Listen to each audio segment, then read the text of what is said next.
Welcome to another trip down Normandy Road, your Swansea City AFC Insider. And what we'll do is we'll take a quick look back at a goalless draw against Birmingham City that we previewed last week and get you ready for the game against Wycombe Wanderers. And it's the early game on Saturday morning, 7:30 in the Sky Bet Championship. So as we take a peek at the table going forward right now, you're looking at Wycombe next to last in the table coming into this particular match. Remember, Sheffield Wednesday started the season with a 12-point penalty. With a win and a draw, they're at -8. Wycombe right now is next to last in the table, 23rd of 24, because they gave up 5 to Blackburn in a 5-0 loss this past week. But we'll get to that in just a sec. So let's get you back to the goalless draw against Birmingham City last week. And here's Steve Cooper after the match. Well, we're frustrated not to win the game, and I think we should always be if we don't win home games. I don't think from a lack of trying, and I think we did have some good moments in the game. I thought we started well, didn't quite carry the momentum as we would have liked to in the first half, and sort of let them get a bit more of the ball and up the pitch than we would have liked. Second half, I thought we completely controlled the game. It was a game in their half. But we just didn't do enough to get enough chances on goal. I mean, I know that the goalkeeper's made an excellent save from Mark fairly late on. And I know we got into good positions where we flash balls across the box and things like that. But I think, for our in-possession play, that the frustration is that we didn't do more with the good positions that we got in. Now to kind of get you ready for the game against Wycombe from the Swansea perspective, a couple of different things. Once again, as the transfer window time is closing for players to come in to help out Swansea City this year, Cooper said this week he's still looking for an experienced number 9, as teams have 3 or 4 on their roster that they can go to, and especially concerned with schedule compression when it comes to depth of roster and depth at the number 9. So he doesn't want to lose anyone going forward, but he really would like to have a number 9 as a part of the roster going forward before the end of the transfer window.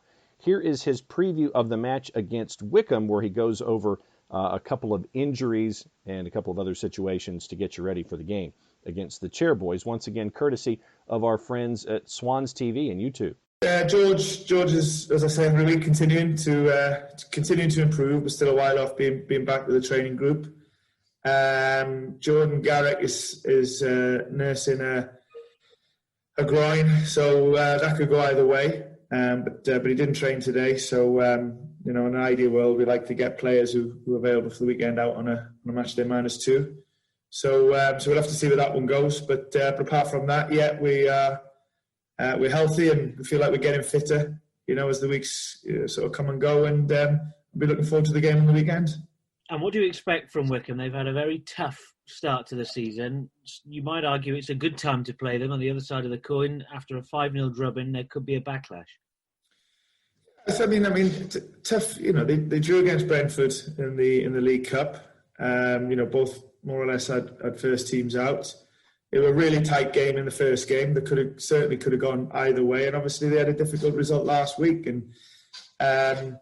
But I think, like any team, when you are on the end of a poor result, you always want to put it right the week after. So that's what we're planning to be up against. Is a team that have been highly successful over the last few years in playing the way that they play, and I personally think a lot of that is built on team spirit and togetherness and wanting to do well. And obviously, with them having a bad result last week, I'm sure they will be up for putting it right, and we've got to be ready for that. And, there's, as we say every week in the Championship, there's no straightforward game, and this will be another one. But we're very much focused on ourselves, like we always do, and very aware of what their strengths are, equally aware of where we think we can win the game from, and we have to commit to that. Told you where Wycombe is in the table, 23rd of 24. Swansea right now is in 6th place with a bunch of folks at 4 points. Really go from 4 to 9. It is Bournemouth, Norwich, Swansea, Birmingham, Millwall, and Watford. They're all at 4 points. And the draws last time out go to Bournemouth, Norwich, Swansea, Birmingham, and Watford. So Gaggle of folks from 4th to 9th right now, obviously only 2 matches in. 4 points across the board in those first 2 matches for Swansea City. Gareth Ainsworth celebrated his 8th anniversary as the man on the touchline for Wycombe. That happened back on Thursday as he's led the Chairboys. And it's also on Thursday the 133rd anniversary of the beginnings of the club in and of itself. So tall order for Wycombe, once again having given up 5 to Blackburn last go-round. A couple of other notes as we go forward here. Jeff Eltringham will be the man in the middle, so we'll keep an eye on that for the early game on the weekend. And also goalkeeper Josh Gold has been loaned to a Welsh side, Barrytown United, for the remainder of the season. So that is your look. Once again, goalless at the Liberty. To recap, goalless against Birmingham City. Get you ready for what should be 3 points as they're going up against Wycombe, who really leaked oil last week in giving up 5 to Blackburn. So it'll be interesting to see what happens here. 7:30, reminder, it's the early game in the Sky Bet Championship on your Saturday. So for once again, thanks to our friends at Swans TV, thanks to YouTube, thanks to the EFL, thanks to Sky Bet Championship, thanks to all of you for being a part of everything. And play it safe, everybody. Enjoy the early game Saturday. We'll catch up with you next week for another edition of Normandy Road.